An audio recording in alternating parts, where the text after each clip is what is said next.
2020년 12월 4일 금요일 새벽 기도를 하나님 앞에 시작하겠습니다. 먼저 사도신경으로 우리의 신앙을 고백하겠습니다. 전능하사 천지를 만드신 하나님 아버지를 내가 믿사오며 그 외아들 우리 주 예수 그리스도를 믿사오니 이는 성령으로 잉태하사 동정녀 마리아에게 나시고 본디오 빌라도에게 고난을 받으사 십자가에 못 박혀 죽으시고 장사한 지 사흘 만에 죽은 자 가운데서 다시 살아나시며 하늘에 오르사 전능하신 하나님 우편에 앉아 계시다가 저리로서 산자와 죽은 자를 심판하러 오시리라. 성령을 믿사오며 거룩한 공회와 성도가 서로 교통하는 것과 죄를 사하여 주시는 것과 몸이 다시 사는 것과 영원히 사는 것을 믿사옵나이다. 아멘. 찬송가 336장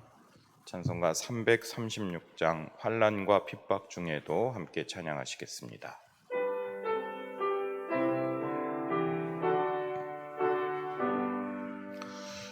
환난과 핍박 중에도 성도는 신앙 지켰네. 이 신앙 생각할 때에 기쁨이 충만하도다. 성도의 신앙 따라서 죽도록 충성하겠네. 옥중에 매인 성도나 양심은 자유 얻었네. 우리도 고난 받으면 죽어도 영광 되도다. 성도의 신앙 따라서 죽도록 충성하겠네. 성도의 신앙 본받아 원수도 사랑하겠네. 인자한 언어 행실로 이 신앙 전파하리라. 성도의 신앙 따라서 죽도록 충성하겠네. 아멘.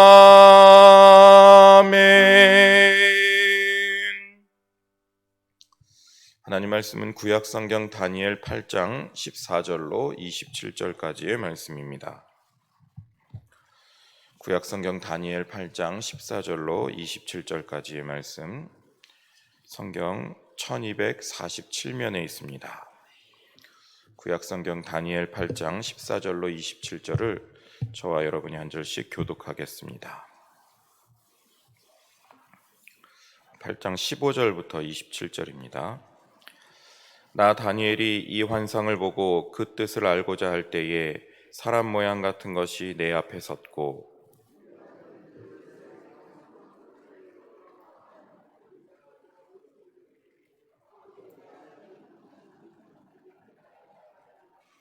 그가 내가 선 곳으로 나왔는데 그가 나올 때에 내가 두려워서 얼굴을 땅에 대고 엎드리매 그가 내게 이르되 인자야 깨달아 알라. 이 환상은 정한 때 끝에 관한 것이니라. 그가 내게 말할 때에 내가 얼굴을 땅에 대고 엎드려 깊이 잠들매 그가 나를 어루만져서 일으켜 세우며 이르되 진노하시는 때가 마친 후에 될 일을 내가 네게 알게 하리니 이 환상은 정한 때 끝에 관한 것임이라. 내가 본 바 두 뿔 가진 순양은 곧 메대와 바사 왕들이요 털이 많은 순념소는 곧 헬라 왕이요 그의 두 눈 사이에 있는 큰 뿔은 곧 그 첫째 왕이요 이 뿔이 꺾이고 곧 그 나라 가운데에서 내 나라가 일어나되 그의 권세만 못하리라. 이 내 나라 마지막 때에 반역자들이 가득할 즈음에 한 왕이 일어나리니 그 얼굴은 뻔뻔하며 속임수에 능하며 그 권세가 강할 것이나 자기의 힘으로 말미암은 것이 아니며 그가 장차 놀랍게 파괴 행위를 하고 자의로 행하며 형통하며 강한 자들과 거룩한 백성을 멸하리라. 그가 꾀를 베풀어 제 손으로 속임수를 행하고 마음에 스스로 큰 체하며 또 평화로운 때에 많은 무리를 멸하며 또 스스로 서서 만왕의 왕을 대적할 것이나 그가 사람의 손으로 말미암지 아니하고 깨지리라. 이미 말한 바 주야에 대한 환상은 확실하니 너는 그 환상을 간직하라. 이는 여러 날 후의 일임이라 하더라. 함께 읽습니다. 이에 나 다니엘이 지쳐서 여러 날 앓다가 일어나서 왕의 일을 보았느니라. 내가 그 환상으로 말미암아 놀랐고 그 뜻을 깨닫는 사람도 없었느니라. 아멘. 우리는 어제 다니엘 8장 앞부분에 나오는 숫양 숫념소 환상에 대한 이야기를 읽었고, 오늘 말씀은 그의 뒤를 이어서 천사 가브리엘이 나타나 다니엘에게 그 환상에 대한 해석을 알려주는 그런 부분을 읽었습니다. 이것이 역사적으로 어느 때에 일어난 일이냐? 사람들은 정확하게 이 이야기가 맞는 것을 볼 때 예수님께서 이 땅에 오시는 초림 전에 있었던 일이다, 이렇게 이야기를 합니다. 성경적으로 볼 때에는 구약의 시대가 끝나고 신약의 시대가 시작하기 전 신구약 중간 시대에 있었던 일을 지금 다니엘을 통해 하나님은 말씀을 전해주고 있는 것입니다. 이 이야기를 읽으면서 우리는 이미 지나간 역사의 한 부분으로 이것을 볼 것이 아니라 세상 끝날에 예수님께서 이 땅에 다시 오시는 바로 그 끝 정한 때에 이와 비슷한 일이 일어나지 않을까 우리는 짐작해 볼 수가 있습니다. 오늘 이 자리에 나와서 함께 예배하는 여러분들은 세상 끝날에 오실 주님을 기다리면서 하나님께서 우리에게 어떠한 말씀으로 경고하시는지를 이 말씀을 겸허한 마음으로 받아들일 수 있기를 원합니다. 오늘 말씀에 보면 다니엘은 이 환상을 하나님 앞에서 받았는데 모든 지혜에 충만하고 지식과 명철이 뛰어난 다니엘도 이 말씀을 듣고 이 말씀을 쉽게 깨닫지 못했습니다. 다니엘이라고 해서 모든 환상을 깨닫는 것은 아니죠. 왜냐하면 이 모든 환상을 주관하시는 분은 여호와 하나님이시기 때문입니다. 하나님께서 다니엘에게 지식을 주시기 때문에 그 말씀을 깨달을 수 있는 것이고, 하나님께서 그를 명철하게 하시고 그 말씀을 밝히 보여주시기 때문에 그가 환상을 깨달을 수가 있는 것이죠. 그렇기 때문에 이 말씀을 받아들었음에도 불구하고 다니엘은 그 뜻을 해석할 수가 없었습니다. 그때 하나님께서 한 돕는 손길을 보내주시는데 그가 바로 하나님이 보내신 대천사 가브리엘이었습니다. 가브리엘은 성경에 등장하는 천사들 가운데 이름이 나타나는 첫 번째 인물입니다. 이는 마리아에게 나타나서 마리아가 예수 그리스도를 잉태할 것이라는 수태고지를 정한 천사이기도 하고, 또 그와 비슷하게 태어났던 세례 요한의 부모님에게도 나타나서 세례 요한이 탄생할 것을 알리기도 한 지혜의 천사입니다. 또 다른 천사로는 미가엘이 있는데 이 두 천사가 하나님의 명령을 받아서 이 땅에 와서 사람들에게 하나님의 뜻을 전하는 그런 계시자의 역할을 하는 것을 우리는 볼 수가 있습니다. 사실 다니엘은 천사를 보았을 때 두려워 떨지 못했지만 을레강변 두 언덕 사이에서 들려오는 하나님의 음성을 듣고 그 하나님의 나타나심 때문에 두려워 떨면서 이 계시의 말씀을 받아들일 수밖에 없었던 것입니다. 17절 이하의 말씀을 보면은 이제 두려워 떨고 있는 다니엘을 향해서 가브리엘 천사가 하나님의 말씀을 대언하고 있습니다. 그러면서 17절 마지막에 나오는 것처럼 이 환상은 정한 때 끝에 관한 것이니라 이렇게 설명을 하고 있습니다. 누가 끝내고 누가 정하는 것입니까? 사람들이 교만해지면 내가 하나님을 대신하여 내가 정하고 내가 끝내려는 것을 볼 수가 있습니다. 사람이 높아지고 사람이 교만해지기 시작하면 내가 정하고 내가 끝내려는 그런 욕망이 생기게 마련입니다. 그러나 우리는 하나님 앞에서 우리는 하나님의 피조물인 것을 정확하게 인지하고 하나님을 바라보아야만 합니다. 하나님께서 가라 하면 갈 수 있는 것이고 서라 하면 서야 되는 것이고 끝내라 하면 끝낼 수가 있어야만 합니다. 왜 사람들은 내가 정하고 내가 끝내려고 합니까? 그것은 믿음의 문제입니다.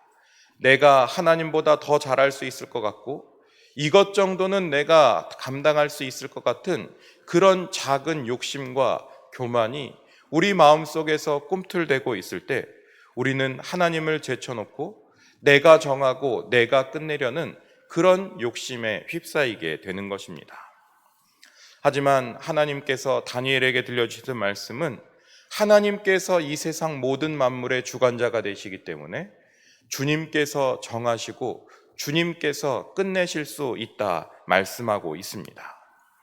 그렇기 때문에 그 말씀을 받는 다니엘과 또한 우리들은 겸손함으로 하나님의 말씀을 받을 수가 있어야만 합니다. 하나님께서 가라 하면 가고 하나님께서 서라 하면 서고 하나님께서 끝내라 하면 끝낼 수 있는 그런 믿음을 소유하는 여러분들 모두가 되시길 바랍니다. 다니엘은 이런 말씀을 들으면서 18절에 보니까 얼굴을 땅에 대고 엎드려서 깊이 잠이 들었다 이야기를 합니다. 마치 죽은 것처럼 혼절하듯이 기절하듯이 그렇게 엎드러져 깊은 잠에 빠지게 된 것입니다. 왜 그렇습니까?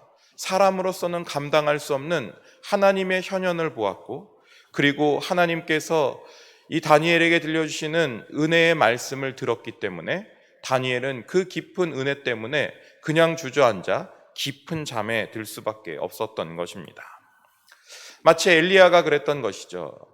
우리가 수요 성경 연구 시간에 앞으로 살펴보게 되겠지만 열왕기상 19장에 보면 바알과 아세라 선지자의 싸움에서 이긴 엘리야가 부엘세바 광야를 통해 하나님의 산 호렙에 이를 때 그는 지쳐서 쓰러질 수밖에 없었습니다. 그때 여호와의 천사가 나타나서 그를 어루만져 깨우고 구운 떡과 물 한 병을 주면서 먹고 마셔 힘을 내어 하나님의 산 호렙에 이르라 격려하게 되는 것을 보게 됩니다. 오늘 말씀에서도 마찬가지죠. 하나님의 말씀을 받고 너무나도 죽은 것처럼 혼절해 있는 다니엘을 향해 천사는 그를 어루만지며 깨웁니다. 사도행전 12장에 야고보가 순교한 이후에 감옥에 갇혔던 베드로가 깊은 잠에 있을 때 천사가 나타나 그의 옆구리를 쳐서 깨우는 것과는 비교할 수 있는 모습이라고 볼 수가 있습니다. 왜 하나님은 이런 다니엘을 어루만지며 깨우십니까? 연약한 우리가 하나님의 말씀을 받기에 부족한 다니엘 같은 사람 같은 우리를 하나님은 하나님의 말씀을 보여주시고 어루만져 깨우시는 것입니다. 우리가 연약할 때에 우리를 쳐서 깨우지 아니하시고 우리를 어루만지시는 하나님의 손길을 느낄 수 있는 은혜가 여러분들에게 있기를 원합니다. 내가 혼절하듯이 쓰러져 있어도 우리를 어루만지시는 하나님께서 우리와 함께 계시는 줄 믿으시기 바랍니다. 그러면서 19절에는 또다시 한번 이야기를 합니다. 이 환상은 정한 때 끝에 관한 것이니라. 진노하시는 때가 마친 후에 일어날 일을 다니엘에게 미리 보여주고 있습니다. 이렇게 동일한 말을 17절에도 19절에도 두 번씩이나 거듭하는 것은 확실하다는 의미입니다. 성경에 거듭해서 말씀하시는 것은 그것이 하나님께서 정하신 바가 되었고 정확해서 확실해서 반드시 일어날 일임을 우리에게 보여주고 있는 것입니다. 이것이 언제인지는 모르지만 확실하게 하나님께서 주시는 말씀인 것을 우리에게 보여주십니다. 왜 그렇습니까? 하나님께서 정하셨기 때문이고 하나님께서 끝내시기로 결정했기 때문입니다. 마지막 때의 일은 안티코스 그 왕의 박해가 끝나는 때를 의미하는 것입니다. 역사적으로는 그런 역사적인 배경을 갖고 있지만 우리가 영적인 눈을 들어 이것이 언제 일어날까 생각을 해보면 세상의 종말의 때에 이 말씀이 이루어질 것임을 우리는 깨달아야만 하는 것입니다. 그러면서 20절부터는 이제 가브리엘 천사를 통해 다니엘이 깨닫고 싶었지만 깨달을 수 없었던 환상에 대해서 설명을 하고 해석을 해주고 있습니다. 우리가 어제 목사님의 말씀을 통해서 살펴본 것처럼 두 뿔 가진 순양은 메대와 바사의 왕들을 의미하는 것입니다. 그리고 순념소는 헬라 왕이고 그 두 눈 사이에서 큰 뿔이 나타났는데 그것은 첫째 왕, 역사적으로 볼 때에는 알렉산더 대왕을 의미하는 것입니다. 그가 주전 335년에서부터 331년 동안 정말로 전 세계의 모든 곳을 다 통일했다고 할 수 있을 만큼 엄청난 제국을 이루었습니다. 페르시아를 정복해서 왕이 되었을 때에 그의 나이가 21세에서부터 25세에 이르는 나이입니다. 그런데 그가 이렇게 전 세계를 통일하고 주전 323년에 33살의 나이로 죽음을 당하게 됩니다. 그러자 이 거대한 대국을 그의 동생이었던 필립 아리데우스와 갓난아기에 불과했던 자신의 아들 알렉산더 4세가 명목상의 왕으로 취임하게 됩니다. 그러면서 나라들은 실제로 3명의 고관들이 통치하게 되는데 마케도니아의 총독으로 있었던 안티파테르라는 사람과 군대 장관이었던 페르디카스, 그리고 재정관이면서 아리데우스의 고문이었던 크라테루스가 나누어서 나라를 다스리게 됩니다. 그런데 만년 3인자에 머물렀던 네 번째 인물이었던 프톨레미가 부추긴 전쟁에 이 사람들이 참여하면서 그 크라테우스는 전쟁에서 죽음을 당하게 되고 셀류쿠스가 동참한 암살 계획으로서 페르디카스는 죽음을 당하게 됩니다. 그리고 주전 319년에 이르면서 나이가 들면서 안티파테르가 죽게 되자 이제 이 헬라의 나라는 4개의 나라로 뿔뿔이 흩어지게 됩니다. 22절에 나오는 그 뿔이 꺾이고 대신해서 4뿔이 나왔다라는 말은 알렉산더 대왕이 죽고 이런 혼돈기를 거친 이후에 4나라로 헬라 제국이 찢어지는 것을 우리에게 설명하고 있습니다. 그러면서 북방왕이었던 셀류쿠스는 시리아 지방 수리아를 다스리게 되고 남방왕으로 통칭되는 톨레미는 애굽을 다스리게 됩니다. 그리고 카산더는 마게도냐와 소아시아를, 그리고 리시마쿠스는 드레이스와 비두니아를 다스리게 됩니다. 여기에 나오는 것처럼 4나라가 일어나지만 그 권세가 알렉산더 대왕에는 못 미치는 것을 우리는 역사적으로 살펴볼 수가 있습니다. 그러면서 이 4나라의 마지막 때에 반역자들이 가득할 즈음, 그러니까 신앙을 버리고 세상으로 떠나간 사람들이 많아질 즈음에 한 왕이 일어나는데 이것은 역사적으로 볼 때 안티오쿠스 4세 에티파네스를 의미하는 것입니다. 그는 얼굴을 뻔뻔하게 하며 양심의 가책을 느끼지 않고 뻔뻔스럽게 말을 바꾸는 것을 그의 성격으로 드러나게 볼 수가 있는 것입니다. 그 권세가 강하지만 자기 힘으로 이룬 것이 아니라 주변 사람들을 이간질하고 주변 사람들의 거짓을 통해서 그가 힘을 얻게 되는 것을 24절의 말씀에서 설명하고 있는 것입니다. 그러면서 그가 25절에 나오는 것처럼 사람의 손으로 말미암지 아니하고 깨지리라 이렇게 하나님은 말씀하고 있습니다. 우리가 다니엘서 앞에서 나오는 그 느부갓네살 왕의 신상이 깨지는 모습을 보지 않았습니까? 손대지 아니한 돌이 날아와서 옛날 성경에는 뜨인 돌이라고 하죠. 이 돌이 날아와서 손을 대지도 않았는데 그 모든 신상을 쳐서 멸하는 것처럼 사람의 손으로 말미암지 않고 깨지는 모습을 우리에게 보여줍니다. 이 안티오쿠스 4세가 갑자기 죽음을 맞이하게 되는데 역사적으로 이 죽음에 대해서 기록된 것이 없기 때문에 사람들은 여러 가지 설을 이야기합니다. 페르시아로 도망했다가 거기에서 미쳐갖고 죽었다 이렇게 이야기를 하기도 하고, 전쟁에 나갔는데 패전 소식을 듣고 그 충격으로 말미암아 죽었다 이런 이야기를 하기도 하고, 병에 걸려서 죽었다, 이런 이야기가 떠돌기도 합니다. 손대지 아니한 돌로 신상이 깨지듯이 사람의 손으로 말미암지 않고 스스로가 깨지듯이 그렇게 허무한 죽음을 맞이하게 되는 것, 왜 그렇습니까? 하나님께서 악을 결코 그대로 내버려 두지 않기 때문입니다. 반드시 악의 세력들은 하나님의 심판을 받게 될 것입니다. 왜냐하면 하나님께서 끝을 정하셨고 하나님께서 끝내라 명하셨기 때문입니다. 우리 마음속에 조금의 악이라도 싹을 트이고 있다면 우리는 마지막 순간에 하나님의 심판대 앞에 설 것을 기억해야만 합니다. 사람의 눈에는 보이지 않고 사람의 눈은 속일 수 있을지라도 모든 것을 아시는 하나님의 눈에는 모든 것이 드러나게 될 것이고 마지막 순간에 우리가 저지른 행위대로 우리는 심판을 받게 될 것입니다. 그렇기 때문에 우리는 하나님 앞에 조금의 거짓도 없어야 하고 여기에 나오는 마지막 한 왕이 뻔뻔하고 속임수에 능한 것과는 반대로 순결하고 고결한 마음으로 하나님을 바라봐야만 하는 것입니다.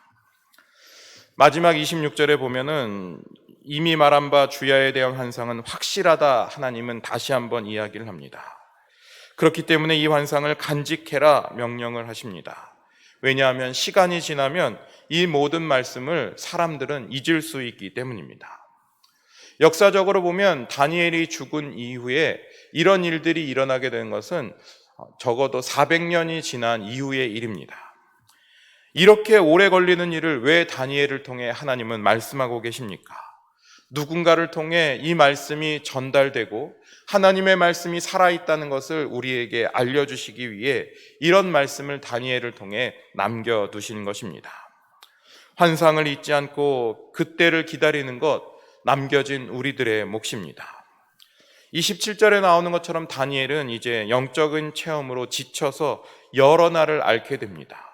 모든 것 위에 계신 하나님의 뜻을 미약한 존재인 인간이 깨달으면 이런 반응이 나올 수밖에 없는 것이죠. 하나님께서 보여주시는 계시는 인간의 힘과 인간의 지혜로는 결코 이해할 수가 없는 것입니다. 그러나 하나님께서 우리를 택하시고 우리를 성령을 통해 깨닫게 하시면 연약한 우리지만, 미약한 존재들이지만 하나님의 뜻을 깨닫고 그분의 뜻대로 살아갈 수가 있는 것입니다. 여러분, 오늘도 하나님은 우리에게 여전히 말씀하고 계십니다.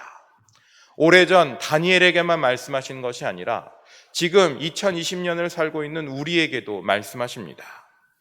그러나 우리가 하나님의 뜻을 깨닫지 못하는 것은 무엇입니까?